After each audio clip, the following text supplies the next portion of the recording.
Hello everyone, welcome to my YouTube channel Civilo Concept. Today I am going to discuss the subject water supply and sanitary engineering. So let's begin the class. Sources of water. Water जहाँ पर available रहता है उस location को हम लोग sources of water की category में रखते हैं।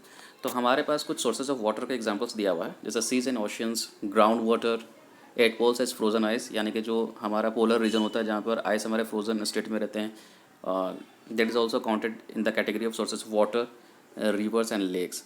सो these are the some examples of sources of water. अब इसका हम लोग देख लेते हैं कि अवेलेबिलिटी के अकॉर्डिंग ये कितने परसेंटेज अमाउंट ऑफ वाटर यहाँ पे स्टोर होता है. जैसा सीज एंड ओशंस में 97%, ग्राउंड वाटर में तुम्हारा 2%, at polar as frozen ice यानी पोलर रीजन में जो तुम्हारा बर्फ़ जमा हुआ रहता है फ्रोजन स्टेट में है तुम्हारा 0.75%, एंड रिवर एंड लेक्स में तुम्हारा 0.25%. इन टोटालिटी अगर हम बात करें टोटल 100% हो जाते हैं. हम बात करते हैं अब ड्राई लैंड का. जो हमारा अर्थ है, अर्थ का जो सरफेस एरिया का कितना पार्ट तुम्हारा ड्राई लैंड ऑक्यूपाई करता है, डेट इज़ 29%, अप्रॉक्सीमेटली कह सकते हैं 1/3.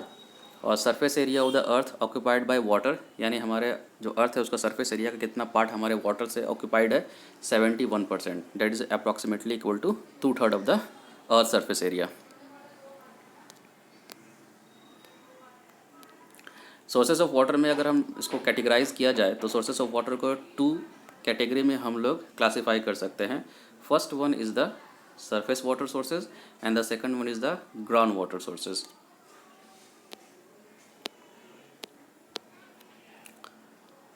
सरफेस वाटर सोर्सेज से इसका मतलब होता है कि दोज वाटर सोर्सेज जो तुम्हारे अर्थ सरफेस के ऊपर अवेलेबल हैं, अर्थ सरफेस के एबव अवेलेबल हैं, that will fall in the category of surface water sources.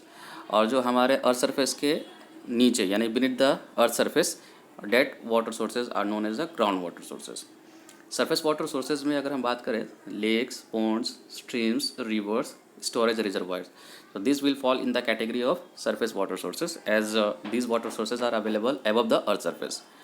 And infiltration well, infiltration galleries, springs, फिर wells की अगर बात करें उसमें open well, tube well, artisan well, French well. So these will fall in the category of ground water sources because these water sources is found beneath the ground surface.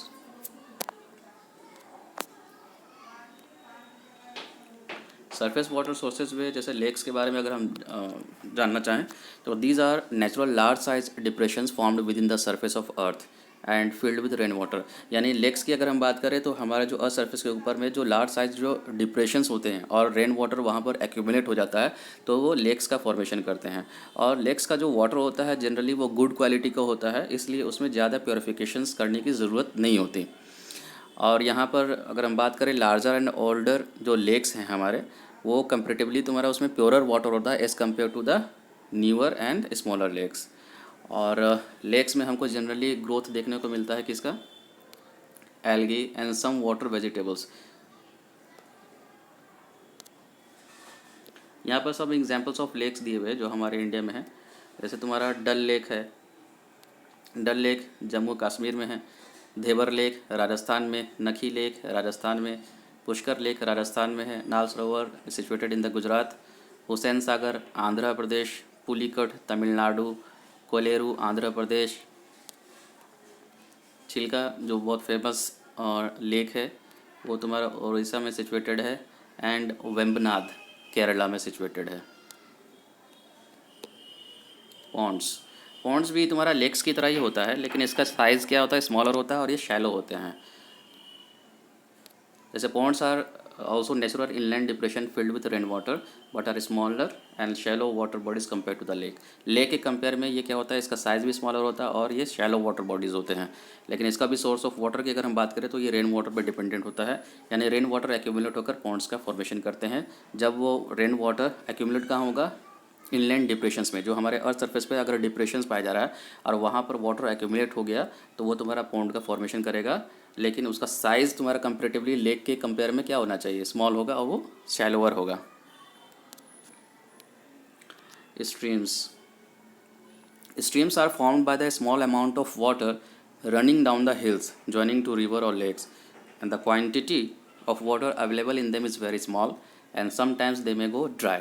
देखो, जब हमारा earth surface में बहुत sloppy reason में जब water fall होता है, rain water होता है, तब क्या होता है, उसमें स्ट्रीम्स का फॉर्मेशन होता है और ये डिपेंडेंट है तुम्हारा रेनफॉल के ऊपर। तो इसलिए इसमें जो क्वांटिटी ऑफ वाटर है वो भी लेस होता है और वो आगे चल के क्या होता है, जब वो फ्लो करना स्टार्ट करते हैं फिर आगे चल के वो ड्राई हो जाते हैं। रिवर्स, देखो बहुत सारे स्ट्रीम्स जो हैं, जैसे फॉर एग्जांपल कंसीडर करो ये दिस स्ट्रीम यहाँ से एक स्ट्रीम आ रहा है और ये सब एक रिवर में अगर मिल जाते हैं तो रिवर का फॉर्मेशन करते हैं, यानी बहुत सारे स्ट्रीम्स मिलकर रिवर का फॉर्मेशन करते हैं। And the rivers are the most important sources of water for public water supply schemes, and the quality of water available from river is quite variable as in monsoon season. Water is highly turbid compared to non monsoon season. ये obvious सा है कि जब monsoon में हम देखेंगे कि water जो रिवर होता है, रिवर में जो अवेलेबल वाटर होते हैं वो हाईली टर्बिड होते हैं, और नॉन मानसून सीजन में वो क्या होता है, क्लीन एंड प्योरर वाटर होते हैं। स्टोरेज रिजर्वायर की बात कर लेते हैं। जैसे तुम्हारा फॉर एग्जांपल कंसीडर करो, ये तुम्हारा स्ट्रीम यहाँ से फ्लो हो रहा है, इसके फ्लो में अगर हम इसके फ्लो पाथ को ऑब्स्ट्रक्ट करके यहाँ अगर डैम का फॉर्मेशन करेंगे तो इसके अप स्ट्रीम साइड में क्या हो जाएगा, वाटर का एक्यूमुलेशन होगा। तो ये यहाँ पर वाटर का एक्यूमुलेशन को हम लोग कहेंगे स्टोरेज रिजर्वायर या इम्पाउंडिंग रिजर्वायर। इसके बेनिफिट्स होते हैं, जैसे पब्लिक वाटर सप्लाई के लिए हम लोग यूज़ करते हैं, इरीगेशन के लिए यूज़ करते हैं, पावर जनरेशन के लिए यूज़ करते हैं, एंड फ्लड कंट्रोल एक्सेट्रा। ये सारे क्या हो सकते हैं, तुम्हारे बेनिफिट हो जाते हैं स्टोरेज रिजर्वॉयर के। सो ये तुम्हारे क्या था, सरफेस वाटर सोर्सेज के बारे में था। In next class we will discuss the ground water sources. Thank you.